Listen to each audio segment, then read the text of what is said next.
श्लोक 14 सूत उवाच विष्णोरंशो मुनिर्जातः सत्यवत्यां पराशरात् विभज्य वेदांश्चतुरः शिष्यान् अध्यापयत् पुरा.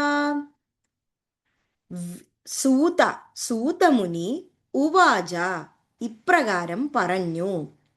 വിഷ്ണോർ അംശോ, വിഷ്ണു ഭഗവാന്റെ ഒരു വലിയ അംശമായി, മുനിർ ജാതക, ഒരു മഹാമുനിയായിട്ട്, ജാതക ജനിച്ചു, സത്യവത്യാം, അങ്ങനെ സത്യവതി എന്ന പരാശര മഹർഷിക്ക് വിഭജ്യ, പണ്ട് വേദങ്ങളെ ചതുര നാലായിട്ട്,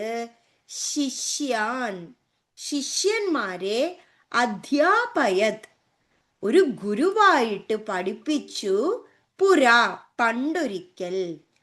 വിഷ്ണോരംശോ മുനിർജാതക സത്യവത്യാം പരാശരാത് വിഭജ്യ വേദാംശ്ചതുരഃ ശിഷ്യാൻ അധ്യാപയത് പുരാ.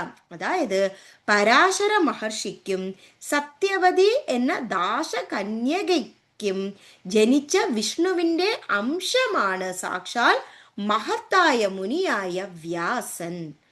അപ്പോൾ ആ മഹത്തായ മുനി, വ്യാസൻ എന്ന പേരുള്ള ആ ഋഷി പണ്ടൊരിക്കൽ വേദങ്ങളെ നാലായി വിഭജിക്കുകയും അത് അതാത് ശിഷ്യന്മാർക്ക് പഠിപ്പിച്ചു കൊടുക്കുകയും ചെയ്തു. സൂത ഉവാച വിഷ്ണോരംശോ മുനിർജാതക സത്യവത്യാം പരാശരാത് വിഭജ്യ വേദാംശ്ചതുരഃ ശിഷ്യാൻ അധ്യാപയത് പുരാ. സർവത്ര ഗോവിന്ദനാമ സങ്കീർത്തനം. ഗോവിന്ദ ഗോവിന്ദ.